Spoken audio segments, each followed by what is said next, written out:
Student, स्वागत है एक बार आपका फिर से मिस्ट्री के यूट्यूब के स्टडी मंत्र चैनल पर। Today we will discuss about basis of plant tissue culture techniques. तो आज का हमारा टॉपिक है basis of plant tissue culture technique.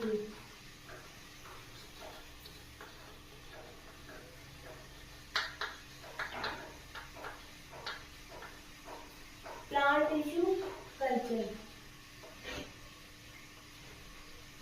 तो सबसे पहले आपको ये जानना होगा कि प्लांट टिश्यू कल्चर टेक्निक होती क्या है, जिसको हम काफी टाइम से, जब से हम लोग plant tissue culture topic start किया तब से हम लोग पढ़ रहे हैं कि एक्सप्लांट क्या होता है, केलस क्या होता है। ये सारे किसके अंदर आते हैं कि प्लांट टिश्यू कल्चर के बेसिस के अंदर ही आते हैं कि ये क्या है, प्लांट टिश्यू कल्चर का बेस है।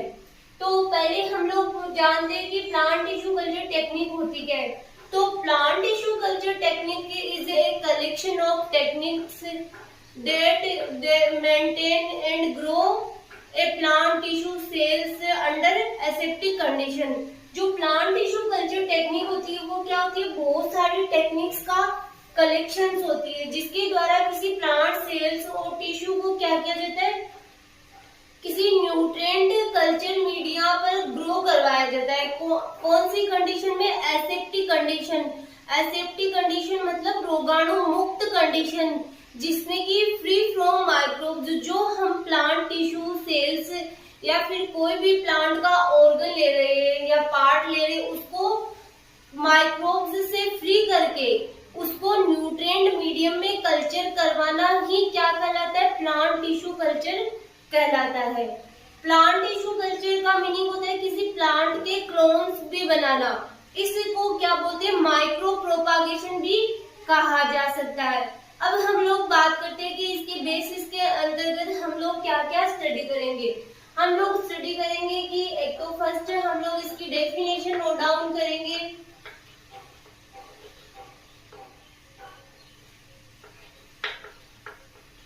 फिर हम लोग स्टडी करेंगे कि एक्सप्लांट क्या होता है, केलस क्या होता है, और इन सब के बारे में हम लोग पहले भी डिस्कस कर चुके हैं कि एक्सप्लांट क्या होता है, केलस क्या होता है, प्रोटोप्लास्ट क्या होता है,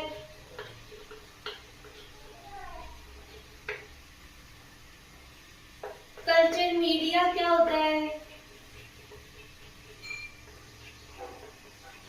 सरफेस स्टेरिलाइजेशन क्या होता है,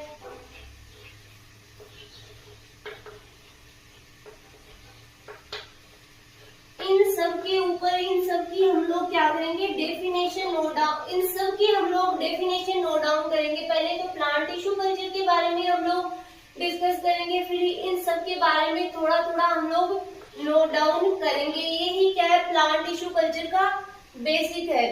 तो पहले मैं बता देती हूँ आपको कि एक्सप्लांट क्या होता है। एक्सप्लांट वह पार्ट होता है जिसको हम लोग क्या करते हैं, किसी प्लांट से लेते हैं और उसको कल्चर मीडिया में कल्चर करवाते हैं, उसी को ही एक्सप्लांट कहा जाता है। फिर बात करते हैं केलस की। केलस होता है वो एक प्रकार की इरेगुलर पेरेन्काइमेटस सेल होती है, अनडिफरेंशिएटेड सेल होती है, जिसको न्यूट्रिएंट मीडिया में अगर हम लोग कल्चर करवाए तो ये डिफरेंशिएटेड सेल में कन्वर्ट हो जाती है। फिर प्रोटोप्लास्ट की बात करें, प्रोटोप्लास्ट एक प्रकार की प्लांट सेल ही होती है जिसकी सेल वॉल को क्या किया जाता है, रिमूव किया जाता है। जब किसी प्लांट, जो हम लोग ले रहे प्लांट सेल की सेल वॉल को रिमूव कर दिया जाए, इसको रिमूव कर दिया जाए तो जो पार्ट बचता है उसको प्रोटोप्लास्ट कहा जाता है। फिर कल्चर मीडिया। कल्चर मीडिया होता है वो किसी भी प्लांट टिश्यू कल्चर के लिए एसेंशियल होता है, क्योंकि उसमें क्या होते हैं, आवश्यक न्यूट्रिएंट्स प्रेजेंट होते हैं और मिनरल्स प्रेजेंट होते हैं, जिसमें कि हम क्या करते हैं, किसी प्लांट को ग्रो करवाते हैं। Surface sterilization. सरफेस स्टेरिलाइजेशन का मीनिंग क्या होता है कि जब हम लोग कोई एक्सप्लांट ले रहे हैं तो उसकी सरफेस पर बहुत सारे माइक्रोब्स प्रेजेंट होते हैं, उनको रिमूव करना ही सरफेस स्टेरिलाइजेशन कहलाता है।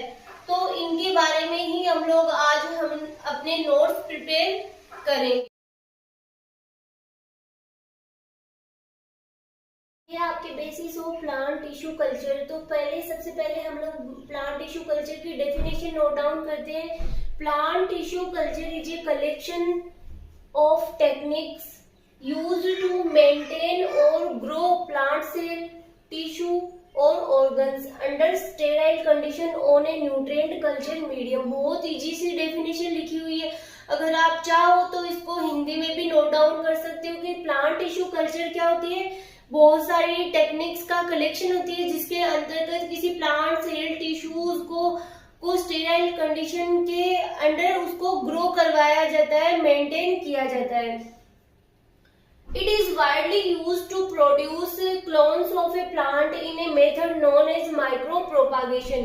कि ये एक प्रकार का मेथड है जिसके द्वारा प्लांट के क्लोन्स बनाए जाते हैं। इस मेथड को माइक्रो प्रोपागेशन भी कहा जाता है। फिर हम लोग बात करते हैं, हम लोग आज का हमारा टॉपिक है कि basis of plant tissue culture. तो हम लोग आज नॉर्मली बहुत सारी डेफिनेशन नोट डाउन करेंगे। तो ये डेफिनेशन कई बार आपके शॉर्ट क्वेश्चंस में या एमसीक्यूज में 2 नंबर में पूछ लिया जाता है कि एक्सप्लांट क्या होता है, सरफेस स्टेरिलाइजेशन क्या होता है, या फिर केलस क्या होता है, प्रोटोप्लास्ट क्या होता है। इन सबको आज हम लोग डिस्कस करेंगे। कई बार जरूरी नहीं है आपके 2 मार्क्स में, कई बार 10 मार्क्स में भी पूछ लिया जाता है कि basis of plant tissue culture. तो भी आपको ये सभी ही नोट डाउन करना है। फिर हम लोग बात करते हैं एक्सप्लांट। हम काफी बार एक्सप्लांट के बारे में डिस्कस कर चुके हैं। आज भी हम लोगों ने एक्सप्लांट के बारे में डिस्कस कर लिया। तो क्या होता है एक्सप्लांट की? Explant is refers to as the cell और tissue taken from a plant that can be put on a nutrient medium. कि एक्सप्लांट कोई प्लांट पार्ट होता है, सेल या टिश्यू कोई भी पार्ट हो सकता है, जिसको न्यूट्रिएंट मीडिया में रखा जाता है, उसको ग्रो करवाया जाता है। Regenerate new plants used to regenerate new plants. Explant में भी root, stem, leaves, embryo, buds, pollen grain, etc, ovary, ovule, मतलब ये सभी हो सकता है। फिर हम लोग बात करें केलस। केलस के बारे में भी हम लोग काफी बार डिस्कस कर चुके कि a callus is a mass of irregular undifferentiated parenchymatous and totipotent cell. कि केलस क्या होता है? इररेगुलर मास होता है और पेरेन्काइमेटस सेल से बना होता है और अनडिफरेंशिएटेड होता है, जिसको कि न्यूट्रिएंट मीडियम मिलने पर ये क्या हो जाता है? डिफरेंशिएटेड होकर के होल प्लांट रीजनरेट करने की कैपेसिटी पाई जाती है। फिर है कल्चर मीडियम। अब कल्चर मीडियम क्या होता है? Culture media are medium that provide essential nutrients and minerals to support the growth of plant tissue. कि कल्चर मीडियम वो मीडियम होता है जिसके द्वारा कोई प्लांट टिश्यू या सेल हम लोग ले रहे हैं उसको एसेंशियल न्यूट्रिएंट प्रोवाइड करवाए जाते हैं। फिर है सरफेस स्टेरिलाइजेशन। जैसे कि हम लोग कई बार बात कर चुके हैं स्टेरिलाइजेशन के ऊपर कि एक्सप्लांट की सरफेस पर कई टाइप के माइक्रो ऑर्गेनिज्म प्रेजेंट होते हैं। अतः एक्सप्लांट पर सभी माइक्रो ऑर्गेनिज्म को इनएक्टिव करने की प्रोसेस को ही सरफेस स्टेरिलाइजेशन कहा जाता है। कि फ्री फ्रॉम माइक्रोब्स। कि जो एक्सप्लांट हमने लिया है उसको सरफेस स्टेरिलाइजेशन क्यों किया जाता है? ताकि सारे माइक्रोब्स होते हैं वो इनएक्टिव हो जाए या फिर वो रिमूव हो जाए। नेक्स्ट हम लोग आगे और भी डेफिनेशन स्टडी करेंगे। फिर protoplast. Protoplast is a protoplasm of a living cell. Protoplast क्या होता है? किसी भी लिविंग सेल का प्रोटोप्लाज्म होता है जिसकी सेल वॉल को क्या किया जाता है? रिमूव किया जाता है। Who cell wall has been removed. In other way we can say that protoplasm is a plant cell. दूसरे तरीके से हम क्या कह सकते हैं कि प्रोटोप्लाज्म एक प्रकार की प्लांट सेल ही होती है विदाउट सेल वॉल, बिना सेल वॉल के। प्लांट्स के different part such as cell, tissue and organs के कल्चर के लिए प्रयुक्त टेक्निक्स भी डिफरेंट होती है। कि जो प्लांट के डिफरेंट पार्ट होते हैं जैसे सेल है, टिश्यू है, मेरिस्टेम सेल है, तो ऑर्गन्स है, इनके कल्चर के लिए टेक्निक्स भी क्या होती है? डिफरेंट होती है। फर्स्ट लेते हैं हम callus culture. Callus culture is the culture of undifferentiated plant cell. Callus culture का मीनिंग होता है कि अनडिफरेंशिएटेड प्लांट सेल को कल्चर करवाना। नेक्स्ट है cell suspension culture. Cell suspension culture का मतलब होता है कि किसी भी लिक्विड मीडियम में जो हमारे पास क्या होता है कि कंटिन्यू स्ट्रैगिंग से उसके स्मॉल पीसेज को कल्चर करने से। केलस टिश्यू को क्या कर लेते हैं, लिक्विड मीडियम में लेते हैं, फिर उसको स्टीरिंग का मतलब होता है आलोडन करना, जिससे उसके स्मॉल पीसेज हो जाते हैं, फिर उनको कल्चर करवाना सेल सस्पेंशन कल्चर कहलाता है। फिर प्रोटोप्लास्ट कल्चर। प्रोटोप्लास्ट कल्चर का मीनिंग क्या होता है कि प्रोटोप्लास्ट तो हमने पढ़ लिया क्या होता है, तो उन सेल्स को कल्चर करवाना जिनके ऊपर सेल वॉल एब्सेंट होती है। Protoplast culture refers to the culture of cell without cell wall. फिर ऑर्गन कल्चर। ऑर्गन कल्चर का मीनिंग क्या होता है कि प्लांट के डिफरेंट ऑर्गन को कल्चर करवा के होल प्लांट को रीजनरेट करना। मेरिस्टेम कल्चर कि इसमें क्या ली जाती है, मेरिस्टेम सेल यूज में ली जाती है और होल प्लांट का रीजनरेशन किया जाता है। Pollen culture. पोलन कल्चर में क्या होता है कि पोलन ग्रेन्स को अंडर एसेप्टिक कंडीशन में कल्चर करवाया जाता है। Culture of pollen grains under the aseptic condition is called pollen culture. Somatic embryo culture. Somatic embryo culture का मीनिंग वो है, सोमेटिक एम्ब्रियोजेनेसिस एक प्रकार की आर्टिफिशियल प्रोसेस होती है।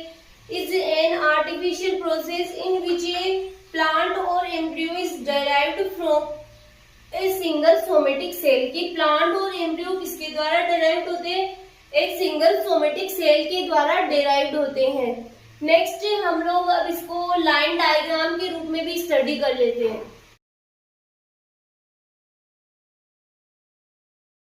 टिश्यू कल्चर टेक्निक का लाइन डायग्राम जिसको हम नोट डाउन कर लेते हैं। सबसे पहले हम लोग क्या करते हैं, मदर प्लांट का सिलेक्शन करते हैं, फिर selection and collection of x plant, फिर उस मदर प्लांट से सिलेक्शन किसका करते हैं, एक्स प्लांट का, और कलेक्शन करते हैं। ये हम लोग जब से प्लांट टिश्यू कल्चर पढ़ रहे हैं तब से हम लोग स्टडी करते आ रहे हैं कि सबसे पहले मदर प्लांट का सिलेक्शन करते हैं, फिर उससे एक्स प्लांट का सिलेक्शन करते हैं, फिर उसको सरफेस स्टेरिलाइजेशन करते हैं, फिर उसको inoculation of x plant in nutrient medium, फिर उस एक्स प्लांट को न्यूट्रिएंट मीडियम में ट्रांसफर करते हैं। इनोकुलेशन का मतलब होता है टीकाकरण। तो एक्स प्लांट को न्यूट्रिएंट मीडियम में ट्रांसफर करते हैं। इनिशिएशन ऑफ शूट कल्चर, जो एक्स प्लांट हमने न्यूट्रिएंट मीडियम में डाला उसमें शूट कल्चर मतलब इनिशिएशन हो जाता है किसका, शूट का। फिर एस्टेब्लिशमेंट ऑफ शूट कल्चर कि इसका किसका, शूट कल्चर का एस्टेब्लिशमेंट होता है। फिर होता है मल्टीप्लिकेशन होता है शूट में, फिर शूट में मल्टीप्लिकेशन होने से इसको फिर सब कल्चर करवाते हैं ताकि और अधिक न्यूट्रिएंट मीडियम की नीड होती है जिससे कि रूट का डेवलपमेंट होता है। Root initiation in vitro shoots, complete cultured plantlet formation. फिर क्या होता है कि hardening of in vitro plantlets, जो प्लांटलेट्स हमें प्राप्त हुए हैं उनकी क्या होती है, हार्डनिंग होती है। फिर हम क्या करते हैं, इसे transfer of plants in fields. बहुत इजी है जिसको हम लोग स्टार्टिंग से, जब से प्लांट टिश्यू कल्चर टॉपिक हमारे स्टार्ट हुआ है तब से हम लोग यही चीजें पढ़ते आ रहे हैं। ये बेसिक है प्लांट टिश्यू कल्चर टेक्निक का, कि ये ही टेक्निक सारे मतलब जैसे कोई भी एम्ब्रियो कल्चर है, ओवेरी कल्चर है, उसकी ये एक प्रकार की रूपरेखा बोल सकते हैं इसको। ठीक है, तो आप इसको नोट डाउन। आगे हम लोग ये भी देख लेते हैं कि प्लांट टिश्यू कल्चर टेक्निक द्वारा प्लांट रीजनरेशन के डिफरेंट पाथवे कौन कौन से होते हैं। देखो स्टूडेंट्स की ये हमने क्या लिया, एक्स प्लांट लिया। अब इस एक्स प्लांट के द्वारा ये अलग अलग पाथवे जिनके द्वारा होल प्लांट का रीजनरेशन किया जाता है। इसी में हम लोगों ने सोमेटिक एम्ब्रियो कल्चर देख लिया, केलस कल्चर देख लिया, सेल सस्पेंशन कल्चर देख लिया, डायरेक्ट शूट कल्चर भी देख लिया और प्रोटोप्लास्ट भी कल्चर भी देख लिया। तो ये हम देखते हैं कि एक्स प्लांट से प्रोटोप्लास्ट कल्चर में क्या होता है कि प्रोटोप्लास्ट रहते हैं तो उसमें केलस का फॉर्मेशन होता है, फिर शूट रीजनरेशन होता है, फिर रूट का रीजनरेशन, फिर होल प्लांटलेट का फॉर्मेशन। फिर हम लोग बात करते हैं कि एक्स प्लांट से किसका फॉर्मेशन होता है, केलस फॉर्मेशन, कि एक्स प्लांट से सोमेटिक एम्ब्रियो कल्चर करवाते हैं। सोमेटिक एम्ब्रियो कल्चर कराते हैं तो इसमें सोमेटिक एम्ब्रियो मल्टीप्लिकेशन होगा, फिर होल प्लांट का रीजनरेशन होगा। फिर हम लोग देखते हैं कि एक्सप्लांट से केलस कल्चर में ही हम लोग यहाँ पे केलस कल्चर में क्या होता है, फिर शूट का फॉर्मेशन होता है, फिर रूट का फॉर्मेशन होता है, फिर प्लांट प्लेट का फॉर्मेशन होता है। अगर हम लोग सेल सस्पेंशन कल्चर की बात करें तो एक्सप्लांट से केलस का फॉर्मेशन होगा, फिर क्या होगा कि केलस को लिक्विड मीडियम में डालने पर इसको, जैसे कि हमने पढ़ा कि इसके स्मॉल पीसेस को कल्चर करवाना क्या कहलाता है, सेल सस्पेंशन कल्चर कहलाता है। तो सेल सस्पेंशन कल्चर हो गया, फिर इसमें क्या हुआ, सोमेटिक एम्ब्रियो मल्टीप्लिकेशन हुआ, फिर होल प्लांट का रीजनरेशन हुआ। तो ये सारी टेक्निक हम लोगों ने एक ही डायग्राम में स्टडी कर ली। तो आपके अगर आ जाए ना प्लांट टिश्यू कल्चर की बेसिक पूछे तो उसमें आपको ये भी नोट डाउन करके आना है और नीचे लिख देना ये किसका डायग्राम की, प्लांट टिश्यू कल्चर टेक्निक द्वारा प्लांट रीजनरेशन के डिफरेंट पाथवे। तो ये आपका टॉपिक भी कंप्लीट होता है।